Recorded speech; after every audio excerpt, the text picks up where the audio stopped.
दोस्तों, आपका स्वागत है आज के एक और वीडियो में। तो दोस्तों, भारत के हाथ फिर से एक ऐसा खजाना हाथ लग गया है जिसे पाने के लिए भारत ने बड़े बड़े देशों के सामने हाथ फैलाया करता था। तो आज भारत के एक ऐसे दोस्त ने भारत के साथ दोस्ती का हाथ बढ़ाया शुरू कर दिया है, जिसे चीन जैसे बाकी देशों को मिर्ची लग चुकी है। ये देश भी उस खजाने के पीछे हाथ धोके पड़ गए हैं, जो भारत बरसों से उस खजाने के लिए हर एक देशों के सामने हाथ फैलाया करता था। क्योंकि दोस्तों, अब हमें इन देशों के सामने भीख नहीं मांगनी पड़ेगी। दरअसल दोस्तों, भारत का साथ एक ऐसे देश ने दे दिया है जिससे कोई मदद की गुंजाइश नहीं थी, जिसका नाम है दोस्तों ऑस्ट्रेलिया। दोस्तों, भारत के साथ ऐसे खड़ा है जैसे सगा भाई अपने भाई के साथ खड़ा होता है। तो आज ऑस्ट्रेलिया ने लिथियम भारत को देने जा रहा है, जिसे भारत को बहुत कम गुंजाइश थी, वही आज ऑस्ट्रेलिया ने पूरा कर दिया है। दरअसल दोस्तों, भारत को लिथियम की हर एक सेक्टर में जरूरत होती है। क्या है दोस्तों, पूरी रिपोर्ट आइए हम इस वीडियो में जानने की पूरी कोशिश करेंगे। तो दोस्तों, भारत हर एक सेक्टर में कामयाबी हासिल करता ही जा रहा है। तो आप अपने प्यारे भारत के लिए वीडियो को फटाफट से एक लाइक और सब्सक्राइब कर दीजिए। चलो उस खबर के बारे जरा सा समझ लेते हैं। दरअसल दोस्तों, भारत के लिए एक धमाकेदार खबर निकलकर सामने आई है, जिसने खासकर चीनियों में आग लगाकर रख दी है। और आग लगनी भी चाहिए, क्योंकि अगर चीन की जगह हम होते, हमारे साथ ऐसा हुआ होता, तो हमें भी जलन हो रही होती।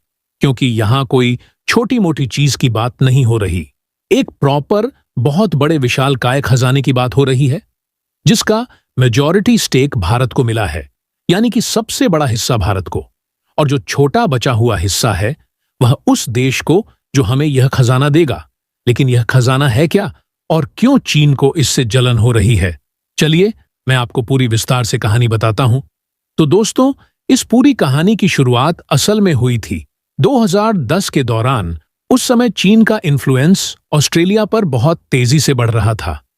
आप जानकर हैरान होंगे कि उस वक्त तो चीन के जो लोग हैं वह ऑस्ट्रेलिया में बस रहे थे, वहां की पॉलिटिक्स में इंटरफेयर कर रहे थे। यहां तक कि चीनी कम्युनिस्ट पार्टी से जुड़े लोग तो ऑस्ट्रेलिया की संसद में जाकर सांसद भी बन रहे थे। और ऐसा चीन इसलिए करवा रहा था क्योंकि उसका मकसद था कि ऑस्ट्रेलिया की पॉलिटिक्स में इन्फ्लुएंस पाकर ऑस्ट्रेलिया के जो नेचुरल रिसोर्सेस हैं, जैसे कि कोल हो गया, गोल्ड हो गया, इसके अलावा सिल्वर, आयरन और base metal, nickel, lithium, rare earth mineral और मटेरियल, इन सब की जो खदान थी वो किसी भी हालात में चीनी कंपनियों के हाथ लग जाए, ताकि भविष्य में आने वाले कई दशक तक चीन वर्ल्ड फैक्ट्री का खिताब हासिल रखे और उसकी इकोनॉमी अमेरिका को भी क्रॉस कर जाए। लेकिन सही समय पर ऑस्ट्रेलिया जाग गया और उसने एक एक करके चीन के जितने भी पॉलिटिकल इन्फ्लुएंस ग्रुप थे ऑस्ट्रेलिया के अंदर, जितने भी सांसद थे, इन पर जबरदस्त क्रैकडाउन किया गया।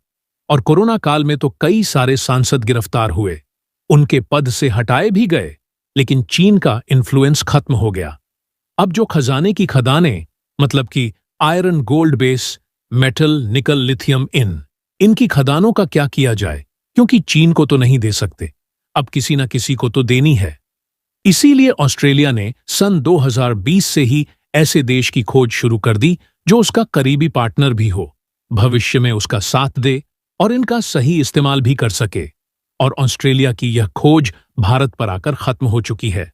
दरअसल आप अपनी स्क्रीन पर देखिए, ऑस्ट्रेलिया ने भारत को गोल्ड माइंस, इसके अलावा लिथियम आयन माइंस दे दी है, और भारत ने इनसे अब लिथियम आयन और गोल्ड निकालना शुरू भी कर दिया है। यह भारत के लिए एक ऐतिहासिक जीत है, क्योंकि ऑस्ट्रेलिया ने जो हमें माइन दी है ना, इनका मेजॉरिटी स्टेक भारत को मिला है। यानी कि जो भी इनमें से गोल्ड या लिथियम आयन मिलेगा, उसका मेजॉरिटी हिस्सा, यानी कि बड़ा हिस्सा भारत को मिलेगा, छोटा हिस्सा ऑस्ट्रेलिया को दिया जाएगा। और यकीन मानिए, भारत को अगर भविष्य में मैन्युफैक्चरिंग सुपर पावर बनना है, वर्ल्ड फैक्ट्री का खिताब हासिल करना है, तो यह बहुत ही बड़ा स्टेप है उसकी तरफ। क्योंकि आप सोच रहे होंगे कि गोल्ड आएगा, उसका इस्तेमाल कहाँ होगा? ज्वेलरी बनाने में अंगूठियां नहीं। दरअसल गोल्ड और सिल्वर का इस्तेमाल ज्वेलरी के बाद सबसे ज्यादा किया जाता है। इलेक्ट्रॉनिक इंडस्ट्री में मोबाइल फोन हो गए, आपके जो मोबाइल फोन में लगने वाला प्रोसेसर हो गया, इसके अलावा सेमीकंडक्टर हो गया। इन सब में गोल्ड सिल्वर का इस्तेमाल किया जाता है, यहां तक कि सिल्वर का बड़े लेवल पर यूज होता है। सोलर पैनल में भी जो हाई क्वालिटी सोलर पैनल होते हैं, उनमें सिल्वर का यूज किया जाता है। वहीं बात करें लिथियम आयन की, तो आप सभी जानते हैं कि बैटरी बनाने का मेन कंपोनेंट ही लिथियम आयन है, और भविष्य में हर एक चीज इलेक्ट्रॉनिक होगी, तो सब में बैटरी भी चाहिए होगी। उसके लिए लिथियम आयन बहुत ही ज्यादा एसेंशियल होगा, और इसीलिए ऑस्ट्रेलिया ने जो हमें ये खदान सौंपी है, ये भविष्य में भारत को एक इकोनॉमिक सुपर जॉइंट बनाने में बहुत ही अहम रोल अदा करेगी। और सबसे अच्छी बात यह है कि इन पर काम भी ऑलरेडी शुरू हो चुका है।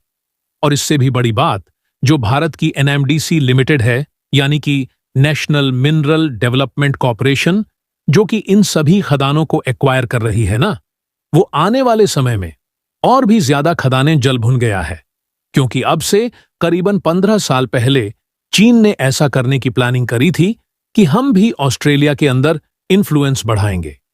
उनकी जितने भी खदान हैं, उन्हें कैप्चर कर लेंगे और उसके बाद सारा खजाना छीन ले आएंगे।